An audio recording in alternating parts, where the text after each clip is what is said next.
Live. We're live on Facebook, and then we're gonna go live. All right, and we're live. But you know what? I didn't do a test on here, so we should be good. I'm pretty sure we got volume. You want to check and see if we got volume? Are you live through these guys? You have to go to the northeast one. No. How come some days it's... Well, last week it got messed up, but... Well, it's Friday, August 16th already. So it's Friday, August 16th. Naomi's already logged in. Looks like we have someone else logged in, so we're glad that you're here watching with us.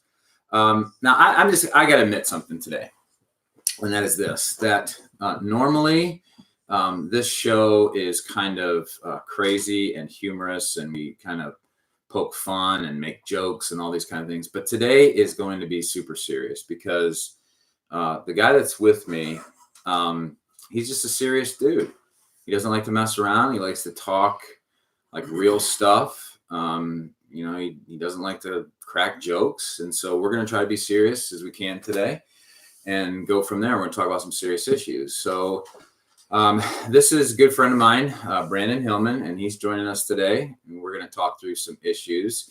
We'll probably talk about the fact that he can grow hair on his face, but not on his head. We may talk about some of that. We may also talk about the fact that he likes to play Jenga. Do you like to play Jenga?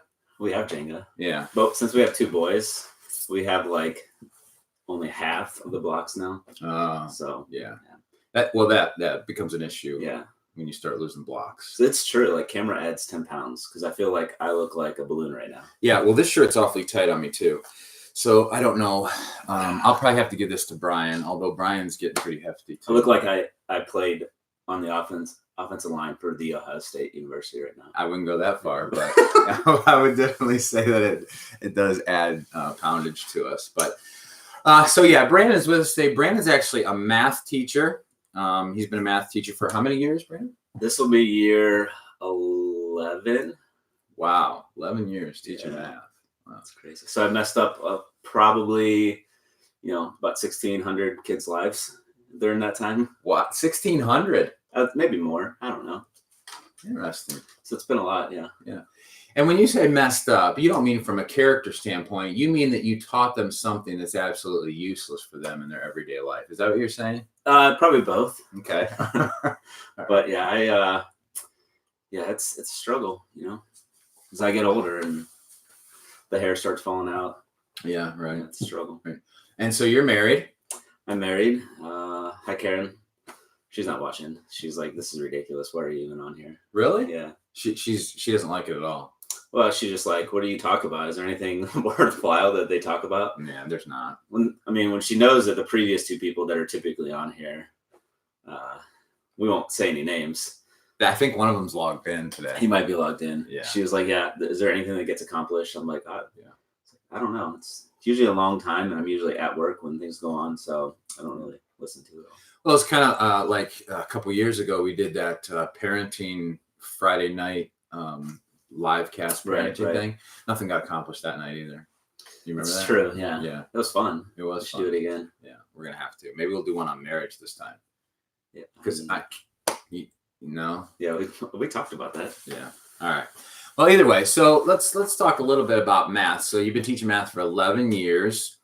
Over the last 11 years, what do you think is the biggest issue right now? When I say issue, it doesn't necessarily have to be a moral issue, but what do you think is the biggest issue with students today? What's their biggest struggle? Oh, that's a big question. Yeah. I think a lot of the kids now, like they have this technology, which we talked about as a good thing or a bad thing, but everything is so, right in their hands that they get everything within 5 seconds. Mm-hmm.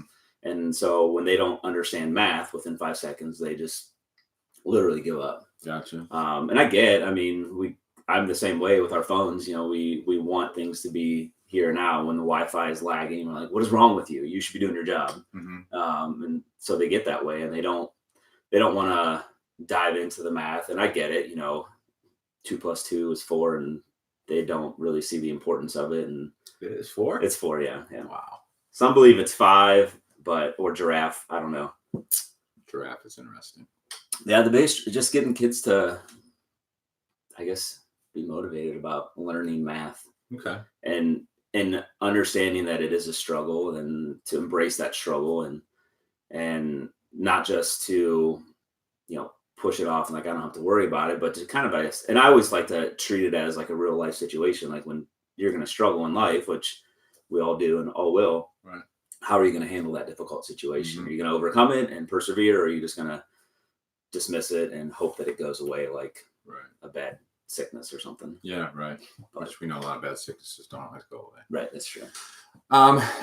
Okay, so are you the type of teacher that tries to just get them to get their work done, or do you try to find creative ways to help them see how math is going to work itself out in their life?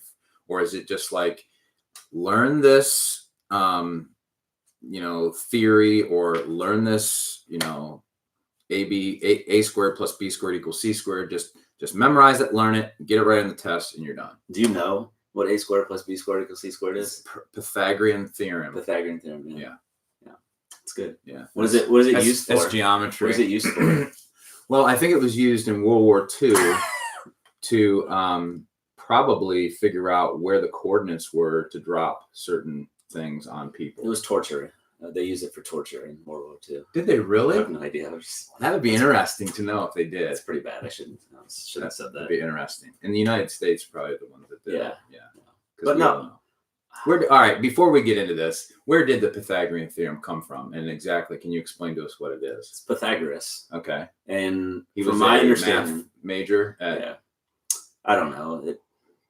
I don't have all that detail, but it's to find one of the missing sides of a right triangle. It only works with the right triangle. It works all the time. There's a big proof, but usually I tell the kids, like, you want to learn the proof, just watch it on YouTube, because you'll get more confused trying to figure out how it's proven, I should say. And I always tell the kids, like, listen, you think about, they call the two legs to come out from the right angle, call them legs. Mm-hmm. Then they call the longest side opposite the 90 the hypotenuse. Like, why in the world is this hypotenuse? I always tell the kids it's his ex-girlfriend, or that was her name or something, but they don't think it's funny. Yeah, they don't. Yeah, you have to be at least 40 or in your 40s to think that's humorous. Right, which I'm not there yet.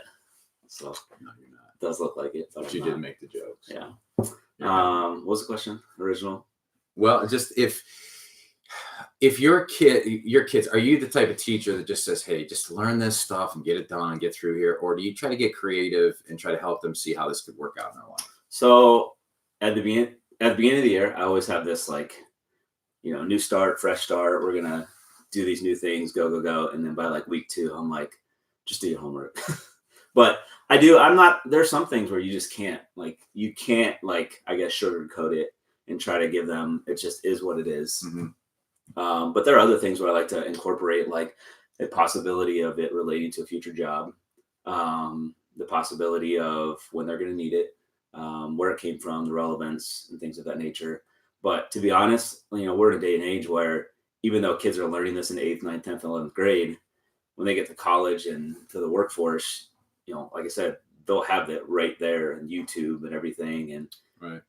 It's there for them. But what I'm finding out, though, is they either lack the skills to search for a video for help, or they're just unwilling. Okay. So when you say job, what would a person who likes math or knows math do other than become a math teacher? There's obviously a doctor. You could be in the medical field, an engineer. Construction has to use a lot of math. Construction use a lot. Yeah, they use a lot of measure what once, cut twice. Yeah. Measure once, cut twice. Yeah.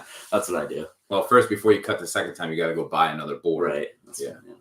I mean, it's a variety of things, and most of it's kind of basic math. But you'd imagine how many people struggle with this basic math. Like, for instance, like 17 times 14. People would be like, freak out, and like I said, not take the time instead of kind of breaking it apart. Mm-hmm. Where, unfortunately, today and age, we're not forced to teach them not forced to teach them, but we don't really teach them the basics like we used to. It's all about finding the techniques that's going to work for everyone. And now with this Common Core math, people like start to cringe and they start to freak out. I'm not going to say who. Some of you are watching right now. But I mean, there are some good things with it, but I think in general, it's trying to help the kids that struggle with math, try to find these, I guess, long about ways of doing it, which they finally grasp. Right. Where the kids like me, who really, math comes easy, I can do kind of that mental math in my head and try to teach them strategies. But yeah, it's all hogwash, Yeah. At the end of the day, it's hogwash. And hogs don't even worry about math, do they? No, they don't. They don't. Animals don't worry about math. I don't think so. They just do it. I mean, yeah, they probably do. If you think about maybe squirrels or chipmunks, see how many acorns they have. They have those numbers. And they probably say, I've got 12 and you only have 10, so I'm better. Is there any comments or questions that have been filtering through that people want to know anything or just the typical, people just chiming in, act like they know things. Matt looked up the correct spelling of Pythagoras. Oh, really? Yeah. It's PATH something. There's a Y. It's PYTH. Oh, PY. Pythagoras, yeah. Oh. That's usually the first thing I try to get kids to do. I'm such a mean teacher. I would say, all right, let's one by one pronounce it, Pythagoras, and they butcher it. Yeah. I don't do that. But, so it's the Pythagoras, not Pythagorean. No, it's not Pythagorean. It's Pythagoras theorem. Pythagorean theorem. Pythagorean. Okay, that's how I would have said it if I was going to try and say it properly. Yeah. All right. So now, being a teacher, social media can be a real issue. I would think. So, you have social media platforms, but are those platforms that you separate yourself from your students? Like, I would imagine it's not a good idea to have students on any of your social media platforms. Would that be correct? Like I have like kind of two different kinds of social media.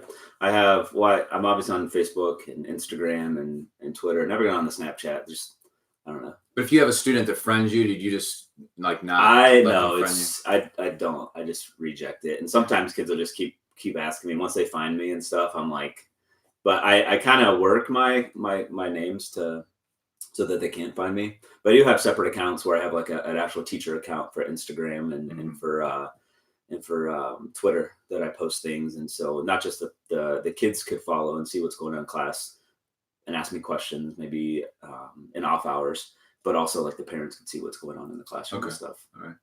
But in that, just obviously keep it professional. Mm-hmm.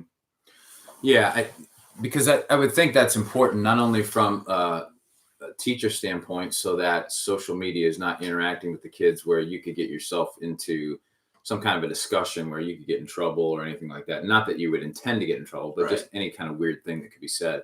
But the other thing would be, I would think it would be hard to watch the social life of your students and not somehow really be torn and struggle day in and day out, knowing that this student's doing this student's doing that, like seeing that on a regular basis. I would think that would be almost too much in their lives, because you know how social media becomes the platform where, people tell everything about themselves, and pictures and videos and all kinds of weird stuff, especially like Instagram and all that kind of, stuff that can get really strange. Yeah. And it's so easy to go on that rabbit trail where you click on one thing and then you go next 5 minutes later, you're on some place that you have no idea where you're at. Right. And it's easy to, especially on Twitter, to follow kids. And you can see, and I've done this before, not necessary to creepy stalk them. Not that any of my students are watching or anything, but just to kind of see maybe likes or dislikes. But you could definitely see, especially since I'm at the high school, they're already starting to think about political things and things of that nature, and kind of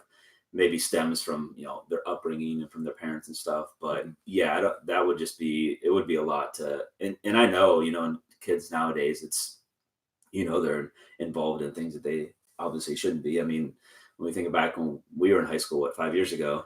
Yeah. It's been about 5. I mean, kids were doing pretty much the same things they were doing then that they did now. I just think now it's, with social media, unfortunately, is that it's out there more. Right. And so you don't have that privacy, but some kids are just not bright but they don't understand that there are consequences when you post something that you did or going to do at a party or whatever. Yeah. And no matter what with social media, no matter how well you do it, it's just like an email. You send an email to somebody, nobody can see your facial expressions. Nobody kind of, so when you make a statement, sometimes that statement can be blown out of proportion and I mean, just problems. So you look at some of these college athletes, like some of them that were going into the recent NFL draft, they went back and like erased all of their or some of their like tweets like from back in like high school and stuff because there were some like racist comments or some anti-gay comments and stuff like that. But it doesn't really matter because Twitter can still go back and bring it up if they needed to. Right. But yeah. So like in the end, in the judgment, when the sheep are on the right hand of Christ and the goats are on the left, there's going to be a big board of all of our tweets and our Facebook posts, right? You could say that. I mean, it'll be there, and God will be like, "What about that?" And then we'll have to say, "I'm pretty sure that you died on the cross for that." And He'll say, "Well, then why are you still writing this stuff, you ding dong?" Yeah. Unfortunately, yeah. They don't always go. They're not always erased. Yeah, right. It's not that easy. Right. Yeah. That's it. You know, that's the interesting thing about the internet, which I think is crazy. It's a great illustration when it comes to God and our spiritual life. Nothing's ever truly erased unless it's been forgiven by the blood, covered by the blood. And once it's covered by the blood, then it's forgotten by God. I mean, there's one, I think it's in Psalms where it says He puts our sins behind His back. Meaning that, you know, have you ever tried to look at anything between your shoulder blades? You know, you can't see it. I'm very inflexible, so I can't touch my toes, let alone look. Yeah, I know. At my back. I can barely see my feet when I stand because my stomach sticks. No, that's not true. Yeah, we have some people working on technical stuff, and they're being a little weird on us today. So. All right. Well, let me ask you a question then.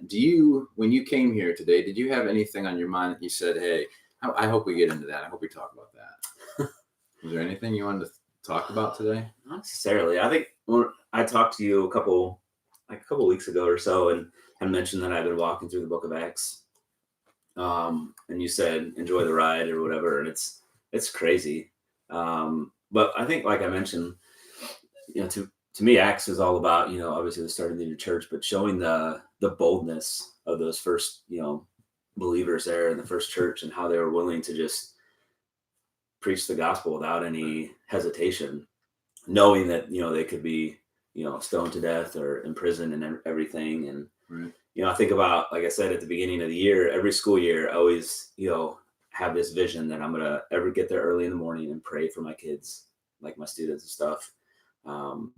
That I'm going to make sure that they know that I'm a Christian and a follower of Jesus by when they ask me like what kind of music I listen to and things like that. But as the year goes on, you know, being focused with that, I don't know if it's just how much having to get through certain things. I just get sidetracked, and, you know, reading Acts really made me think about, you know, what is my main, I guess, purpose and mission to be a teacher, not just to teach math. Cause I'd like them to learn those basic skills because they'll eventually need, you know, some of them, not necessarily all of them. And it teaches them, you know, good, you know, higher order thinking skills and being able to think reasonably throughout difficult situations. But I would say 95% of the reason I'm there is because that's my mission. Right. But Acts, you know, has taught me that, yeah. And I know there are certain, you know, laws that are set up that I can't, you know, preach the gospel necessarily in the school, but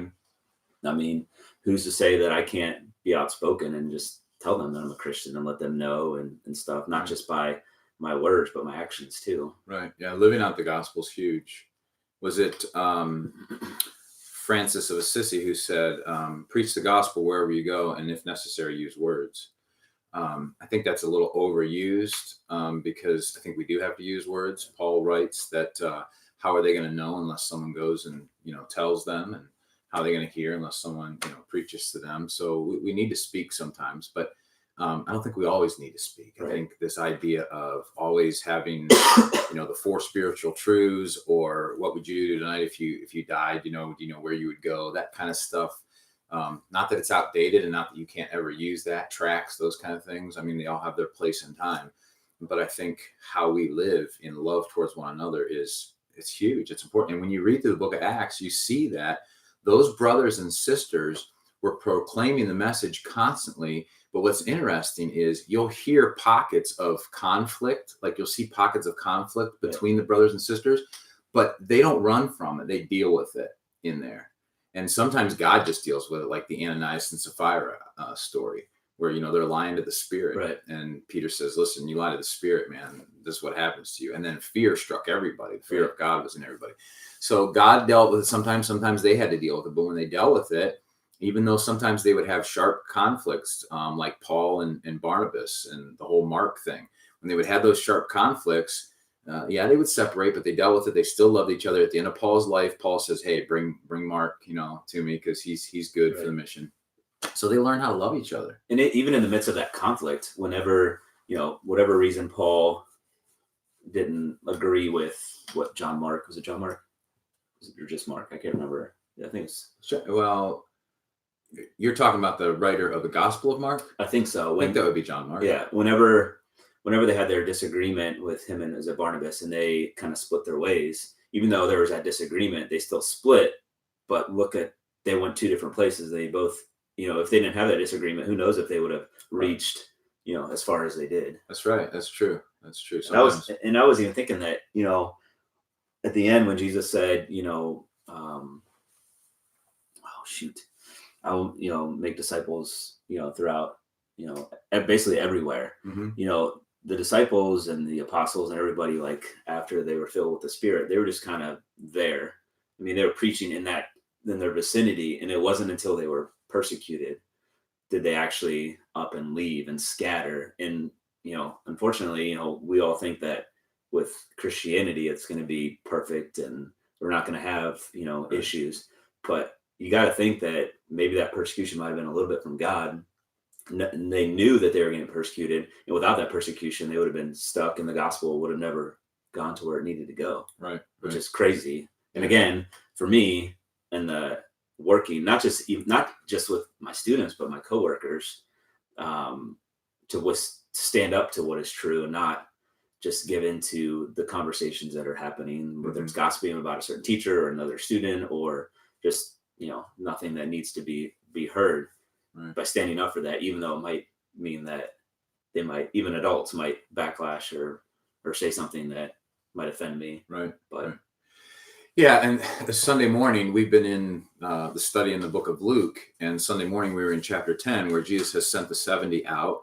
And as he sends them out, he tells them they're going to be like sheep in the midst of wolves. Right. And he gives them all these directives and things of how to go about doing all this stuff.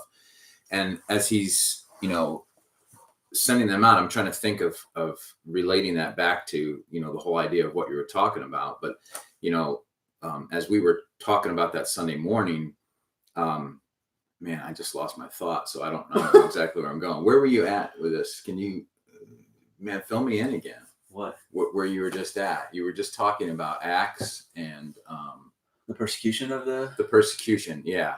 So, keep going. So I'm trying to old find age it. happens. This is what happens when old age hits us. But it's no, just the fact that they needed that persecution so that they would then scatter. That's right. Like sheep. That's right. When the wolves come, and so that they would be able to spread the gospel, not just in their little community, but throughout the distant lands. So that's where my thought is that Jesus said, I need you to pray, because the harvest is plentiful, but the laborers are few. Right. So I need you to pray that the Lord of the harvest would send out laborers into the harvest field. Now that word for send is a Greek word that means to drive out. And so they were praying, he was asking them to pray a prayer where they were almost asking God to drive themselves out, meaning get people out of their comfort zones so that they'll actually get involved in other people's lives and get this gospel out there and reach people. And so we're called to pray that God would, drive us out. And like you were saying earlier, sometimes that just doesn't happen easily. Right. I mean, God almost has to push us into those areas. And sometimes it's a persecuted area where we have to see that, oh man, this is really the call and mission of my life. And that's to preach the gospel. My vocation is the gospel. My vocation is to serve God and to glorify him. My job that makes money is XYZ. this is how I kind of pay my bills and eat and Right. put a roof over my family's head and that kind of stuff. But my vocation, my life is after God. So yeah, that's good stuff. All right. Well, we are kind of, I think, halfway through our chat today. So I just want to give a quick shout out again, and I'll try to do this better for Becky Rapaski because last week she yelled at me. But if you have men out there, men that you love, see, I try to shame people into this, but if you have men that you love, you may want to try to get them registered for this event. You can go to our website, anycommunity.org /events, and you'll find this Manly Men's Weekend there, and you can go and register. And I think it's going to be a great time. Brandon, have you thought about the weekend or anything? I mean, are you even able to attend? Maybe you have something going on. No, I'm going, but I haven't signed up yet. Every time I want to okay. sign up, I don't have, because it's $25 and that pays for food and everything, but I never have a card. Oh, to like pay for it, yeah. I heard that someone may have recruited you for this Sunday to be a helper for some of our people that aren't computer savvy to help sign people up. It's Beth, my mother-in-law. Oh, Thank really? you. Yeah. I didn't know that she did things like that. I didn't know she recruited people. Well, I mean, I'm not gonna say anything. I'm just gonna. You better not say anything. She may be on watching right now. I mean, man, I've seen him. I think twice he's come here since I've been in NEC, and he's just unique. I don't know how to say it. It's like a nutty professor. Right. And I was talking to my father-in-law about him, and he's got all these stories about one specific, it's not even like one like story in the Bible. It's like one word in the Bible that he uses, and he kind of dissects that. And it's kind of crazy. You just got to be ready for it because he'll go off on different stories and tangents, but in the end, it all comes together in the way that he does it. He's like I hate spiders, but he's like a master spider where you can just web a story together. Like, he's amazing. Business. Yeah. I hate him for that, but he is amazing. You tell good stories. He's sometimes 75. I think he is. He's 75. I think so. Runs about 3 to 5 miles a day.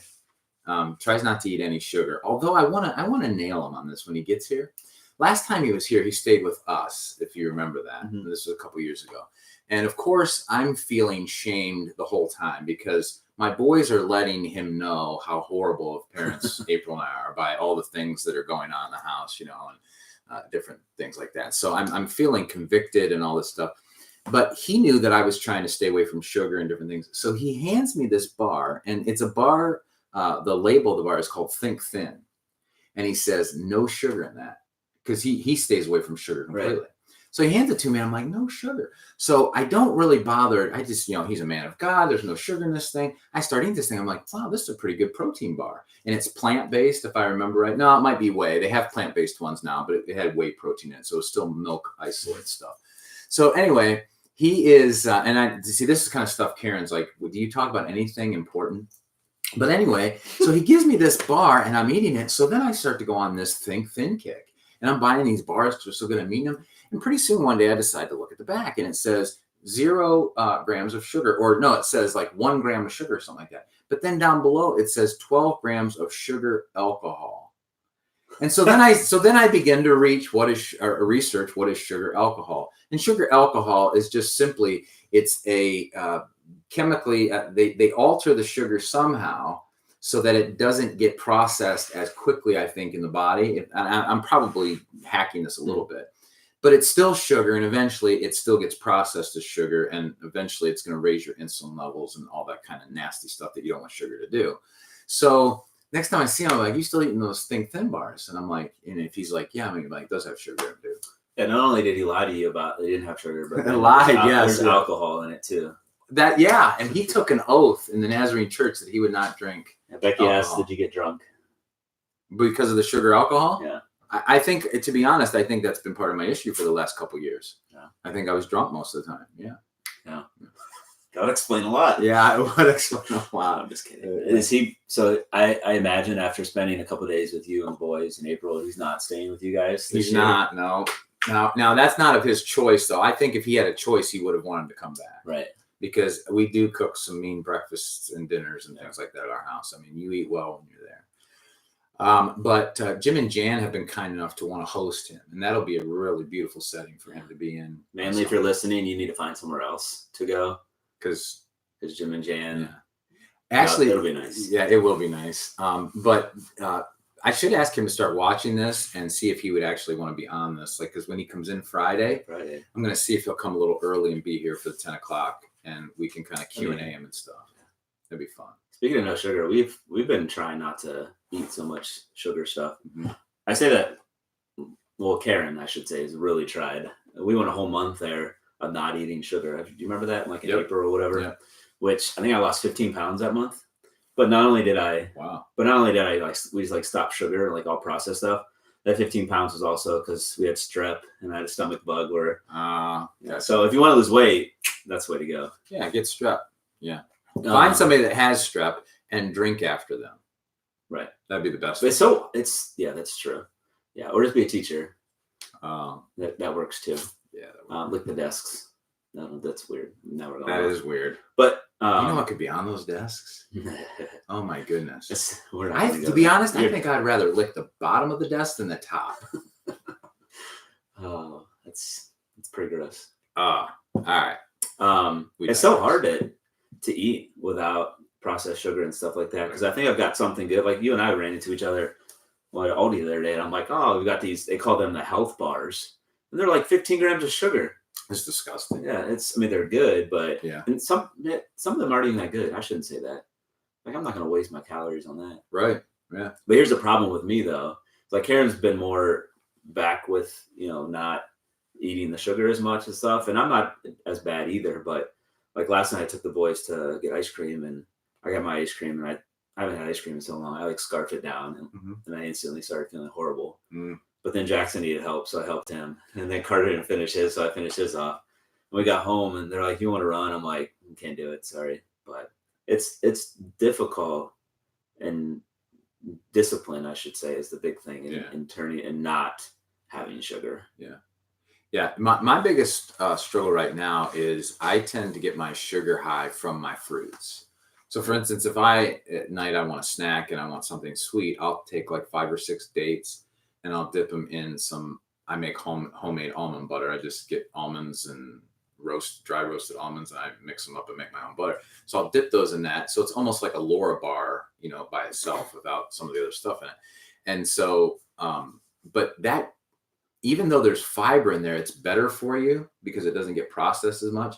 But I still think I need to cut back on that because I think that's a little bit too much. Like, because sometimes I'll eat, I'll go back and get 5 more dates, and I can eat fruit like it's nobody's business. So can my boys. Yeah.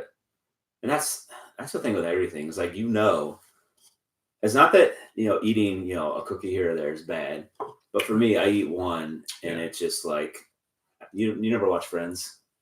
I've watched it in the past, but once I became convicted by the Spirit, it's not a very, it's not healthy. A wholesome show. Yeah. But there's an episode where Joey's like Joey's the dumb one, the derpy one. He's on this date with this woman, and the first date, she like started eating his food, and he's like, no, Joey doesn't share food, that type of thing. Yeah. So the second date, he was like, they were sharing food back and forth or whatever, or they weren't sharing food back and forth because of that. And so they get the 2 separate desserts, and I can't remember what he got, like a cheesecake or something like that, which was good. But then she got this big giant chocolate cake, and she got up to go to the bathroom. She didn't even take a bite yet. And he starts taking a bite. She's like, "What are you doing?" He's like, "We don't share." So anyways, so he takes one bite of that chocolate cake, and instantly out of his mouth, he's like, "Oh boy." And then they show him back, and he's devoured the whole cake, and he's got cake on his face. Oh. That's like me. If I take one bite of ice cream or cookie, sweet's my thing, especially at cookies because my dad worked for a cookie place, and wow, sugar's it's tough, it's addictive, and that's like, I don't know. Even I think it's not stupid, but like that stuff there, we even need to say, God, all right, help me with this, and like steer me away from this, because I can always sense God, and that's why I'm so grateful for him that the Spirit is always in there telling me, don't watch this, or don't do this, or don't go there. But it's my stupid, stubborn self. It's like, no, I'll be all right. I know. And then instantly regret it. Yep. Yep. Yeah, we've in prayer on Wednesday nights, we've been studying Daniel a lot. And so Daniel is the poster child for discipline. Right. I mean, that dude was just amazing. And when you think about that, from food to his prayer life to just his faithfulness to honor God in every situation, I mean, the dude was just disciplined. And so I've been thinking a lot with my prayer life and him. And so I've been trying to really discipline myself to get up in the morning and have good prayer time. And then sometime in the middle of the day, have some prayer time. And then at night before I go to bed, no matter how tired I am, I try to have some prayer time. Now, last night, I barely got any of that in. And I felt like a scrub, but that's not politically incorrect. Scrub. Call somebody a scrub, isn't it?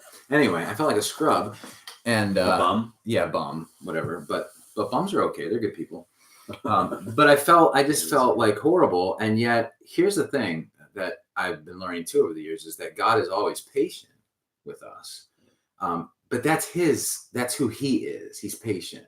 But that doesn't mean we should be willing to settle for the mediocrity of our life or to settle for His grace is enough. So I'll just live this, because it's not good for me. I mean, I'm a better person when I'm disciplined in prayer. I'm a better person when I don't take that second helping. I mean, and most of us we don't ever get there because the world is screaming to us, get more, get more. Don't worry about that. Just entertain yourself. Just lay back and relax, don't work at it. And yet we're better people the other way, the way God created us. But we got a world screaming to us, it's okay. Just watch the YouTube videos. Just do this. Don't think about anything. Right. I was talking with somebody yesterday and they said, Brian, you're always trying to confuse people, because I'm always like cracking jokes or I'm sending people down a rabbit hole and they think they're walking down like real language, like real situation. And then all of a sudden they find out, I'm messing with them.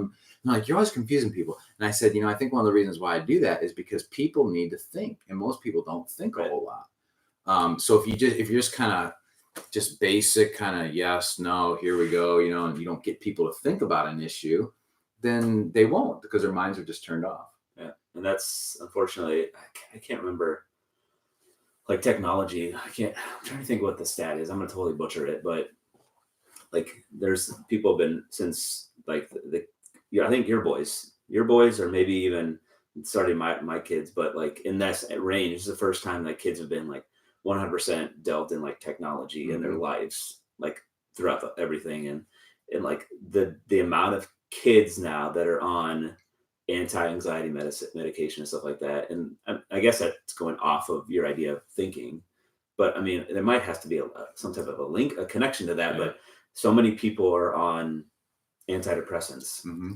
I was listening to talk show radio, or maybe WCRF, but a guy was saying that his son struggles with dating people because the women, like literally half the women that he dates are on antidepressant medication. Oh, wow. And it's like early 20s.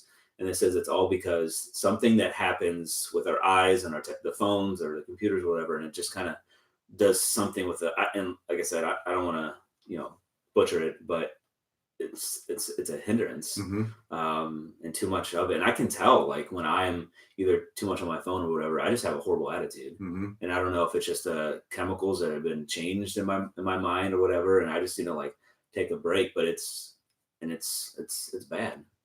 Let me ask you this, if you would agree or at least be able to add to this or shed some light on this. But when it comes to technology, two things that are at work here. I think number one, I think it's intentional from a marketing standpoint, because the more they get us to think about ourselves and what we want and what we can have, they can sell more stuff and make more money and blah blah blah.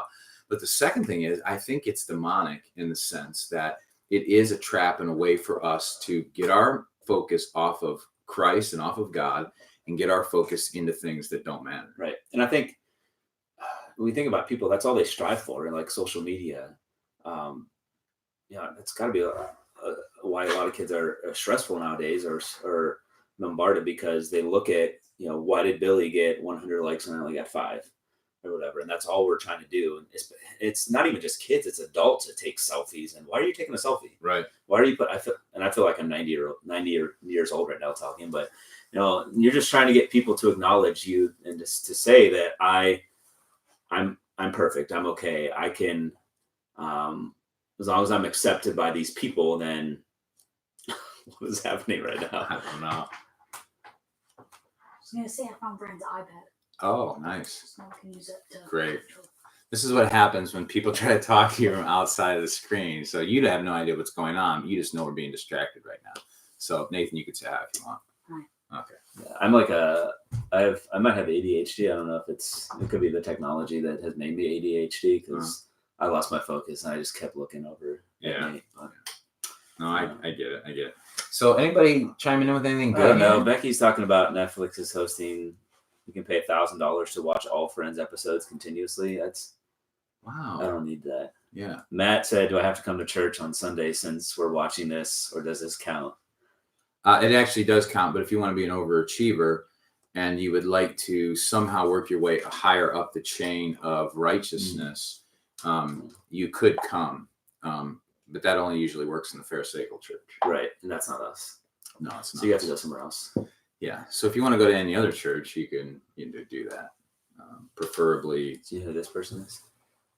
Naomi. I want to be a guest. I'll be in Ohio in September. Hey, that's awesome. You can be. So in September, where are you going to be at in Ohio? You don't get paid for this, just to let you know. This is. Oh, you do get paid, trust me. But it's just in such heavenly rewards, beautiful heavenly. I mean, there's probably awards waiting for free coffee. People. Free coffee. Free coffee. And it is good coffee. Would you agree? It is good, yeah. Yeah, it's gourmet coffee.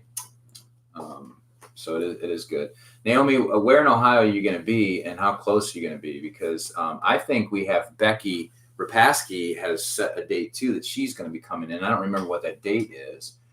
She's already trying to get Naomi to bring the officer from Pasco County. Do I know this person? Huh? Do I know Naomi?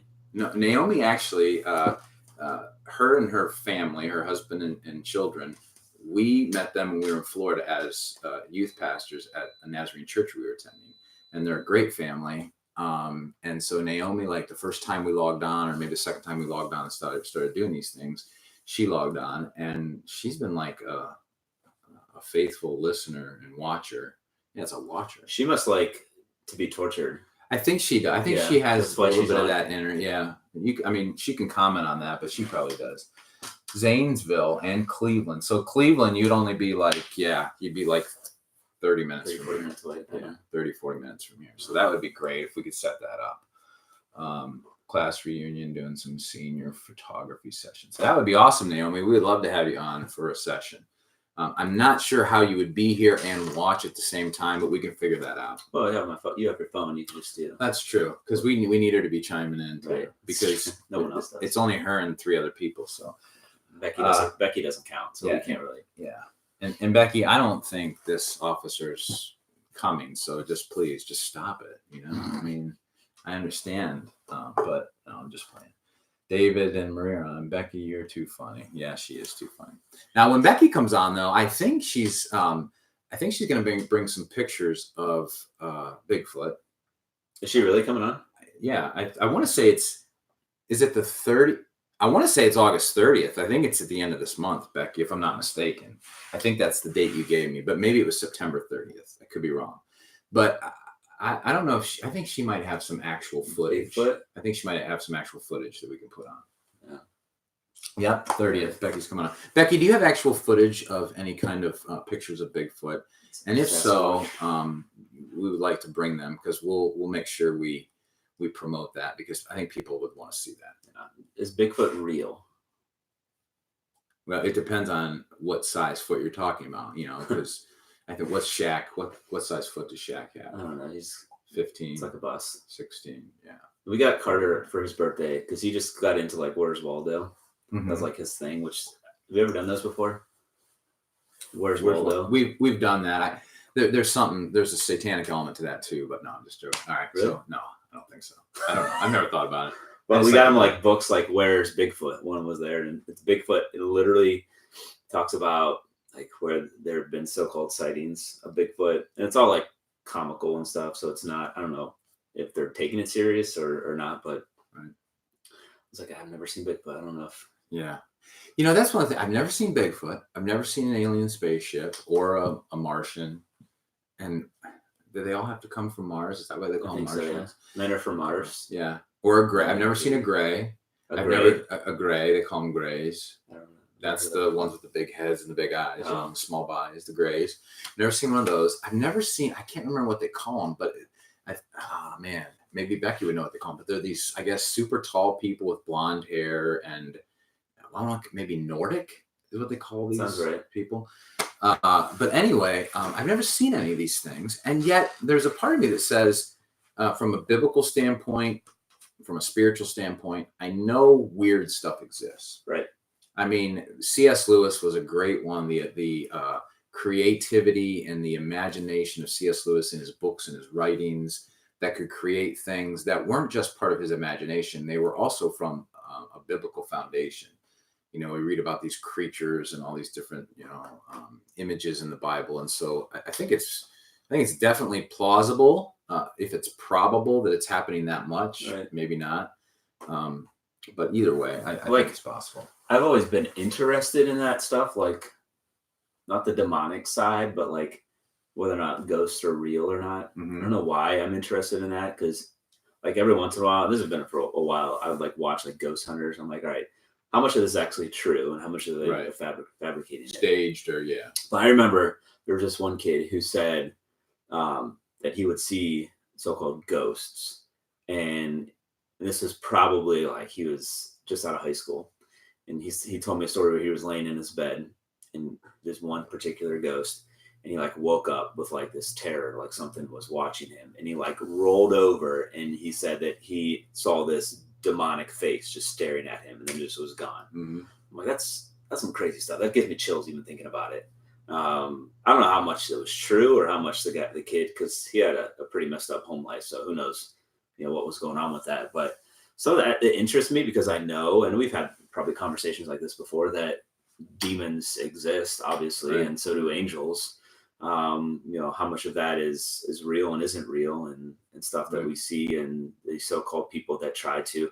I'll have students that have talked to me many times about how they have gotten a Ouija board. I've never. Is that how you pronounce it? A Ouija? Ouija. Or a wedgie? Ouija board. And it's Ougi, I think is how you spell it. But they talked about how they tried to contact the dead. J.I., sorry. And I'm like, dude, that is something you do not want to mess with. Right. I'm like, it might be true. You might be able to do that, but you do not want to, because when you start to contact the dead, it's not the good dead. Mm-hmm. I'll tell you what, by God's grace, he protected me from a lot of that. And I don't know if any of that carries with me. I mean, I believe the blood of Christ has cleared me from that, but I was really stupid in that sense. Like when I was in not Bible college, but in college, like at Bowling Green, and my freshman year it was at Toledo, and then I transferred Bowling Green, but at Toledo we had on Halloween, I stayed that weekend down in Toledo, and a couple of friends of mine from the dorm, they were having a seance downstairs in the basement of this dorm room. And so we went down, we had somebody who supposedly had a crystal ball and they could call up the dead and stuff. And so we went down there and we hung out in this seance. Then from there, we went up to our room and we drew a pentagram on the floor, and we played with a Ouija board trying to call up to see if this was real. And all of us were innocently doing it. Like we weren't trying to be, like we didn't want to. And a matter of fact, because one of the other guys that was there, he's like, show yourself, Satan or whatever, because it was like, we're going to take you out or whatever. Now, today, I know you don't ever challenge anything from the demonic realm. I know all that stuff, but just ignorance and stupidity. But I remember as a 12 or 13-year-old boy, I was in bed one night, and it's as clear as day. I was sleeping with my back towards my door and my face was towards the wall. My bed was on the wall. And I heard what I thought was my mom or my dad. And I heard, Brian. And it was like 3 times or whatever, 2 or 3 times. And I get chills just, reciting the whole thing. Right. And when I turned around to acknowledge whoever it was, I thought maybe they're waking me up or something, go somewhere. When I turned around, there was a dark figure. It was like a silhouette. It wasn't a person, but it looked like it had some kind of a hat, almost like a Zorro type hat thing, and a very long cape. And I couldn't see a face. I couldn't see anything. And as soon as I saw it, crazy, but as soon as I saw it, I turned back to the wall because I'm like, I guess I want this thing to attack me from behind or something. I don't know. But I turned back to the wall, and then I turned back, and it was gone. And I remember that as clear as day. And that encounter, I'll probably never forget it. Right. But I don't know what that was. Yeah. I have no idea what that was. Yeah, every once in a while, like, every once in a while, I'll just get this sense, like, not necessarily when I'm home by myself, because obviously that's when you're more prone to start thinking these thoughts. But every once in a while, I'll get the sense like something is here. It's like I'm just gonna, like, especially when I'm in bed, I'm just gonna roll over, cover my head up, and it won't be able to get me. Yeah, right. But right. I can't remember what it's called, and maybe we're going off trail. No, we got about 6 minutes, so we're good. But I've every once in a while, like, I can't think called, like, what, sleep paralysis. You ever heard of that? I have. I don't think I've ever had it. I think I've had it at least 2 or 3 times, to where that's alien technology. I think it might be, yeah. Yeah. To where I feel like I can feel myself. I don't know about that. That would explain the bald head, but I can feel myself wanting to get up, but I can't, like I literally, I'm like numb, like I can't move. And I'm like, I start to breathe, and I'm like, all right, it's like, if I'm dying, let's let it be nice and simple or whatever. But then I wake up and, like, in a panic, and supposedly what the internet says, so who knows what this is true. They say that's a demon that's sitting on your chest. Really? That's what they say. Yeah. Wow. You must be fairly heavy. Yes. Because I mean, you're not a weak boy. It must be the glutton demon. The glutton demon, yes. He ate way too much corn salsa that night. Oh, yeah. And he's just hanging out on your chest. See, some of that stuff is just, for lack of it, it's just ignorant. Right. We have to be reasoning people. Like, it's not that we deny the spiritual realm, right? But to create some kind of a thing like saying it's a demon sitting on your chest. You look it up. There's literally, that's like the first image you will see. Somebody laying on their back, and there's a demon just, like, perched there. Yeah. Like Indian style. Well, I don't have to say Indian style, but just sitting there. And so here's my question then. Like, because I think anytime we're talking about spiritual realm stuff, you've got to get people to reason and think. And it doesn't mean that everything can be explained. I'm not saying that. And I'm not saying that logic wins out, meaning that every time you hear something creak, it had to be the wind hitting a shutter, or every time you hear something, it could be a demon. There could be something going on. Yeah. But I think you have to have logic. So my first question would be, if this demon is sitting on my chest, why is he sitting there, number one? And number two, what's he doing to create havoc in my life? Right. Is it just to paralyze me? Is that just to see if I'll do something? I mean, so what's the deal behind it? Because I don't even think the demonic realm is silly enough or foolish enough to waste time with what they do. Right. We waste time. We do stupid things like this show for an hour and talk about stupid stuff. But I don't even think the demonic realm is ignorant enough to know that their time is short. Right. And so are they just going to go around perching on someone's chest? Just, watch this, I'll paralyze them. You won't know what to do, There's got to be a purpose behind it if it's happening. Do you think so? This is going to go weird. This is going to go weird here. All right, we're going weird. We got 4 minutes, so we're going weird. We might go over a little bit. Wow. Matt Wilson says, wow. I don't know what he's saying wow to, but maybe Becky's comments. I'm going to say Becky's comments. So, angels, demons, they're obviously real. We know that. It's in the Bible. Yeah. But I know that Satan can attack us as believers and stuff and weigh heavy on our hearts and kind of steer us in the wrong direction. But does it say anything in the Bible about demons being able to go after God's people per se and kind of, I guess, torture them? Yeah. Mentally?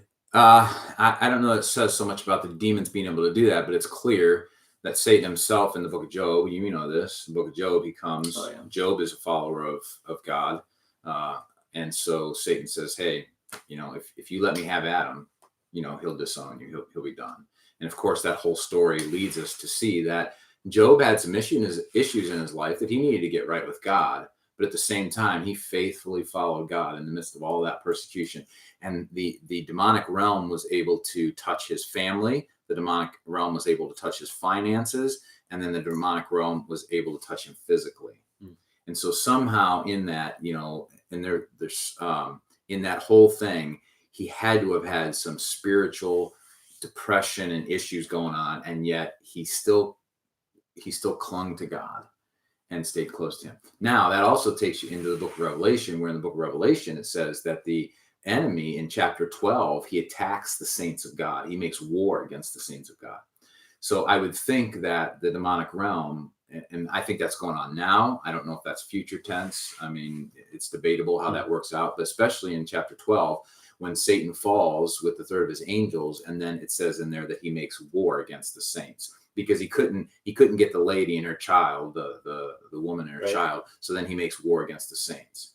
The saints would be us, I would think, in that context. I think that's where it's going. So it says this is his realm. Right.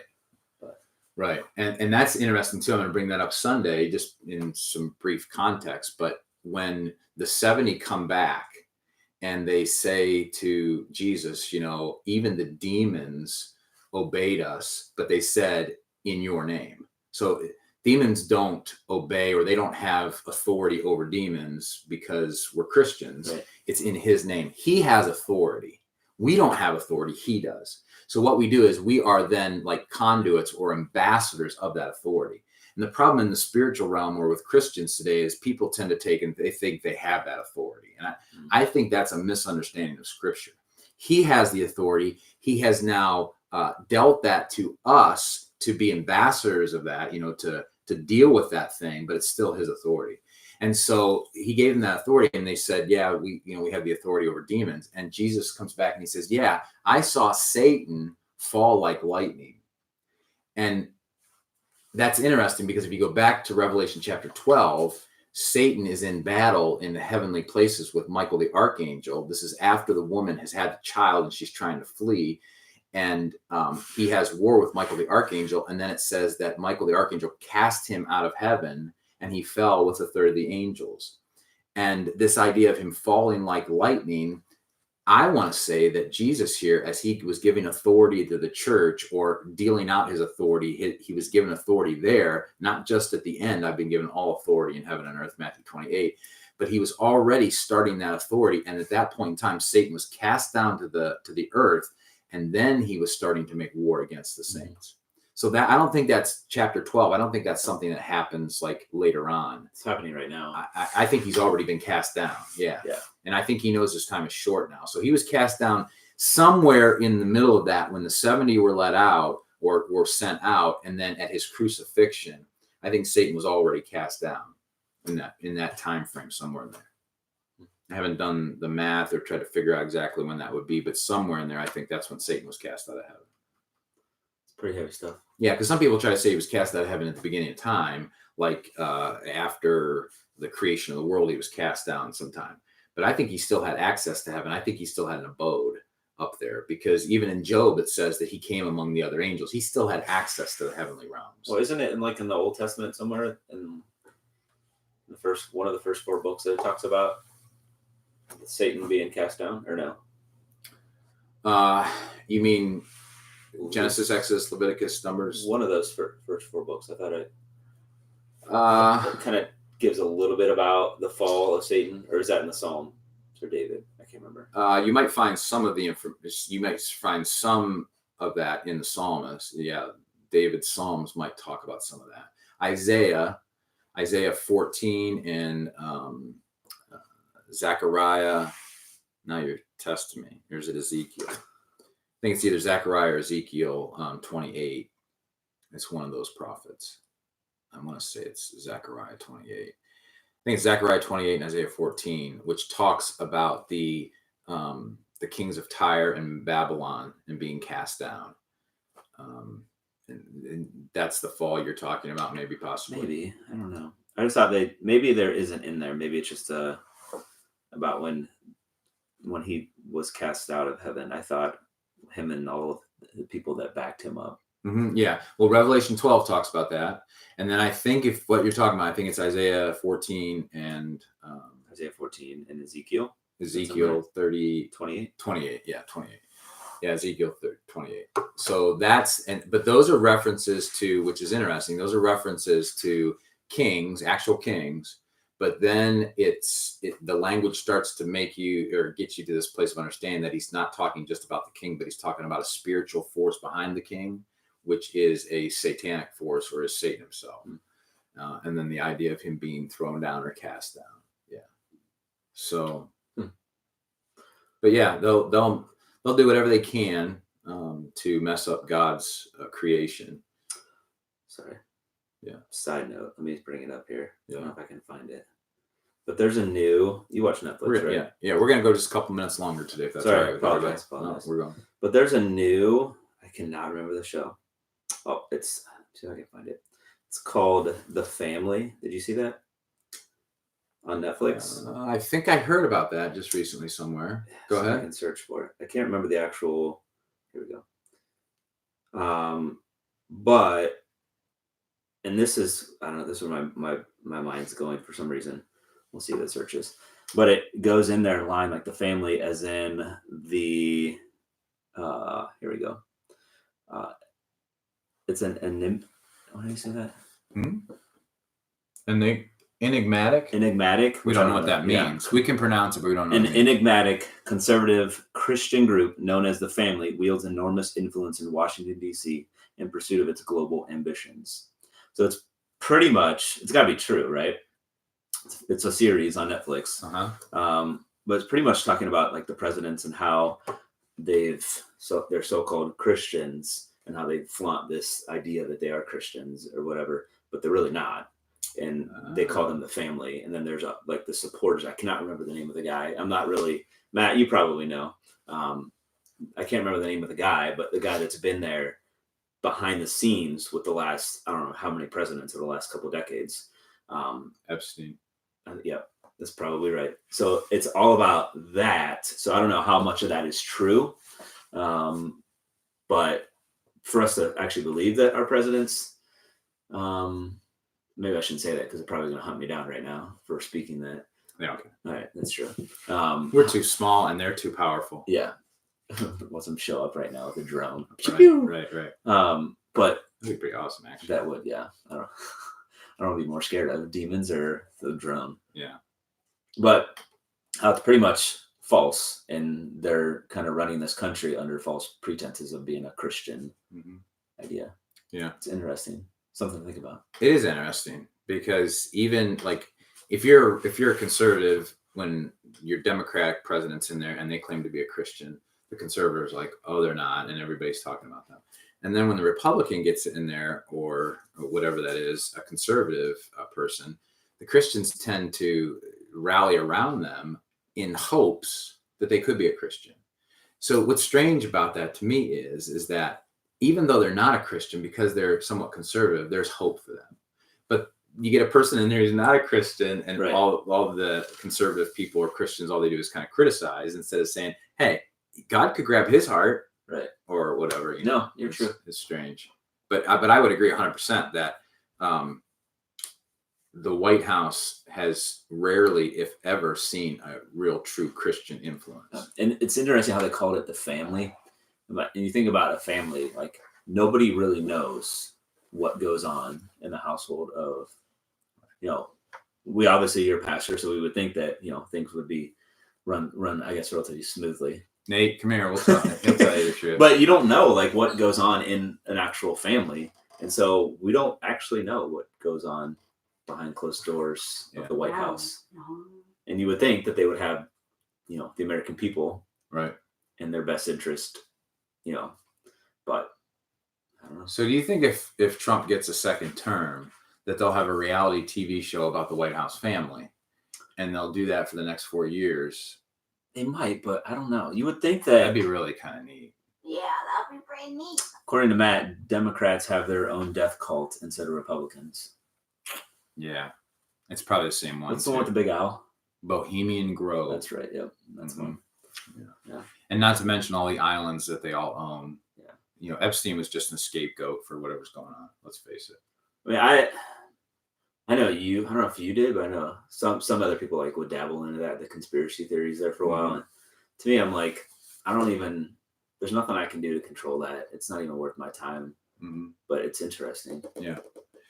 Yeah. The only thing we can do is like if there's something going on, like Malachi chapter 6 says that you know, oh man, what is good, and you know what God desires, and He desires, kindness. He desires mercy, and He desires justice.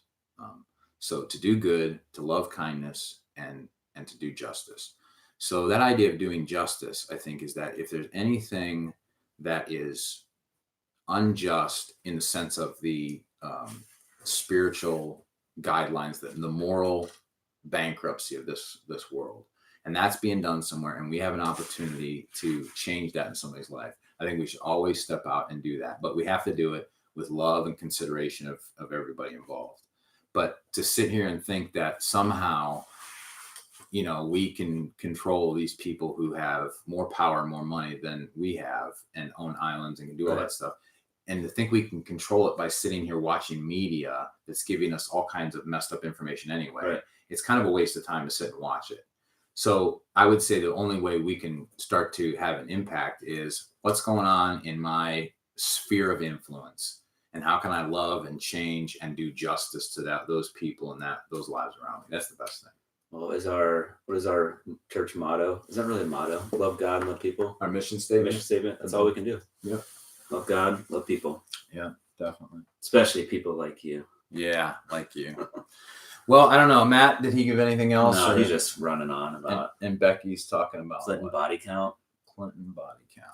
I'll tell you what. When Becky gets on here, it's gonna. We might have to go a second hour, right? Because we will be from Sasquatch to Greys, to White House conspiracies, to Eisenhower's wife probably calling up dead people. There was an Eisenhower reference in there somewhere. Uh-huh.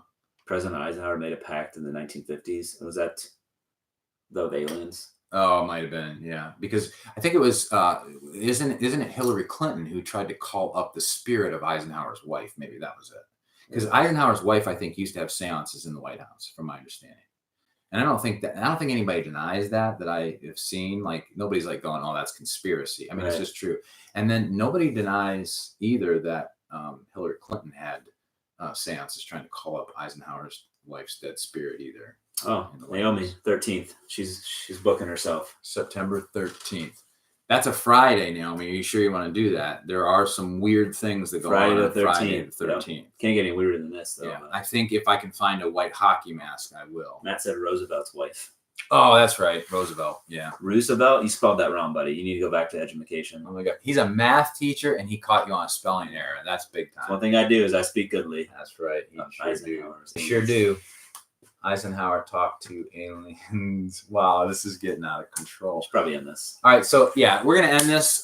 We're glad that you were here with us, and hopefully from a biblical standpoint, we talked about some issues that we can think through this week, from the book of Acts to even the whole spiritual alien thing, demonic thing. Mm-hmm. And that's a huge thing that attacks people, and I think we need to look at it and reason through it and really help people understand it better. So that's key. Naomi, I'm going to mark you down for the September 13th. So that would mean that we would have to get you GPS coordinates, Google coordinates to get here. When's Manly coming? So that you're here by September 20th. Oh, the weekend. Manly would be here, yeah. So man, we're gonna have great guests. Then we'll have Naomi coming in. We got Becky on the 30th. We got Naomi coming in on the 13th. We got Manly coming in. Hopefully, I haven't secured Manly yet. Yeah, I gotta make sure. I think he'll come. Just give him one of those bars. He'll be. Oh yeah, Think Thin bar. I could. And then I'll write on there, no sugar.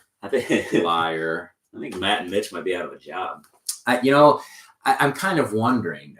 We'll probably do a survey to see if anybody even wants Matt or Mitch back. Right. Yeah. And I'm thinking they might say yes to Mitch coming back, but I'm not sure about that. I'm not sure what'll happen. Love you. We'll have to see. So yeah, we're gonna let this go. Naomi, church phone number is 440-636-2836. So shoot me a text, and then that way maybe we can communicate, and I'll get information to you about that whole thing.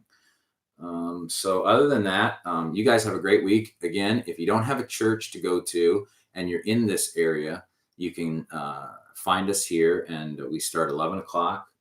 Sunday school classes at 10. But if you want to just come for worship and the preaching of God's word and children's ministry, which Brandon helps out with that, him and his wife help with that, you can be here at 11 o'clock. And if you're not in this area, then find a church that preaches and teaches the word of God and the gospel and honors and glorifies Christ as Lord and Savior. So other than that, you guys have a great weekend, and hopefully we'll see you back here next Friday.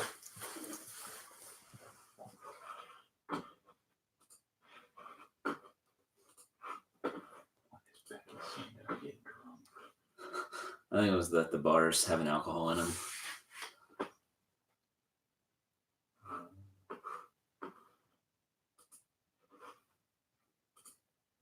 Oh, those bars.